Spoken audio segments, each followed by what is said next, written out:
First time yung Pixie.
So, ayun. Eto na siya, guys. Maganda ba? Ayan. Bagay ba sa akin? Hindi ko nga alam kung in a few days baka pagsisihan ko to. Actually, dati nagpa-short hair na talaga ako. Ito yung tsura ko. Ayan. Elementary pa lang ako niyan. Grade 3 or 4. At after nun, hindi na ako nagpagupit ng ganun kaikli. Di lahat ng nagpapa-short hair broken-hearted or nag-move on sila or sawi sa pag-ibig. Iba't iba po yung rason ng bawat tao or ng bawat babae na nagpapa-short hair. So, kagaya ko, ano nga ba yung reason ko bakit ako nagpa-short hair? Unang-una is sobrang naboboard na ako sa hair ko kasi sobrang messy na niya. Tsaka medyo nagda-dry na din siya. Actually, kakapa-treatment ko lang last August. 4 months pa lang yung hair ko.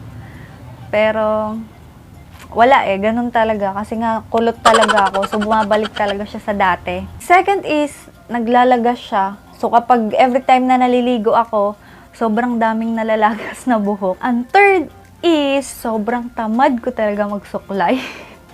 Lahat ng nagpapa-short hair, broken. Yung iba, tamad lang talaga magsuklay. Ewan ko ba, pero natatamad talaga ako. Alam mo yung pagkagising ko pa lang sa umaga, itatali ko na siya agad kasi naiinitan ako. Tsaka, ayun nga, tinatamad akong suklayan siya. Kada ganun ko ng suklay, ayan na naman, may nalalagis na naman ng mga buhok. So, ayun, kaya naisipan ko na magpagupit na lang, magpaikli na lang ng buhok. Para maiba naman din at tsaka para bago naman sa pakiramdam ko. At ayun, okay naman, magaan naman na sa pakiramdam yung buhok ko. Medyo naninibago ng konti, pero okay naman. So, ang tawag po pala dito sa haircut ko is Pixie cut. Meron pa dito yung mas maikli pa dito. Yun sana yung gusto ko, yung parang pa-boy cut na siya. Kaya lang ayaw ako payagan ng partner ko. So, gusto niya ganito lang kaikli. So, ayun, goods naman. Hindi naman ako binigo ni kuya. At pinagtyagaan niya talaga yung buhok ko. So, ayun, thank you po. Thank you sa nagupit sa akin. At gusto ko lang sabihin sa mga girls dyan na gustong magpa-short hair pero nag-aalangan kasi natatakot, kinakabahan, or kung anong sabihin ng ibang tao. So gusto ko lang sabihin sa inyo na go nyo na yan. Huwag na kayong magdalawang isip. Gawin nyo kung ano yung gusto nyo. Kasi diba, gaya nga ng sabi ko, huwag mong intindihin yung sasabihin ng ibang tao. Kasi hindi naman sila yung magdadala. Hindi naman sila yung magdadala ng buhok mo. Kung saan ka masaya, kung ano yung gusto mong gawin, gawin mo. Gusto mong itry na magpa-short hair? Go for it, girl! Kagaya ko, nung una natatakot din ako, kinakabahan din ako, baka anong kalalabasan. Pero, okay naman, naging masaya naman ako sa kinalabasan. Enjoy ko muna siya na ganito. Ayan. Basta importante masaya ako sa kung ano yung itsura ko ngayon. So, ikaw na nanonood ng video na to, dahil tinapos mo, gusto ko lang sabihin na huwag kang matakot na bawasan or gupitan mo yung buhok mo. Kung yan yung way mo para ma-express mo yung sarili mo, then that's it. 'Di ba? Huwag mong hayaan na pigilan ka ng ibang tao. Huwag mong hayaan na yung mga sasabihin ng ibang tao makaka-apekto sa'yo. Gawin mo para sa sarili mo. Kung saan ka masaya, go for it, girl! Ano man itsura mo, long hair or short hair, lagi mong tatandaan na maganda ka. So, be yourself. At, ayun, go mo na yan. Huwag ka nang magdalawang isip. Magpagupit ka na. So, that's it for our video for today. Thank you for watching. Don't forget to like, comment, and subscribe. Spread love, not hate. Bye-bye.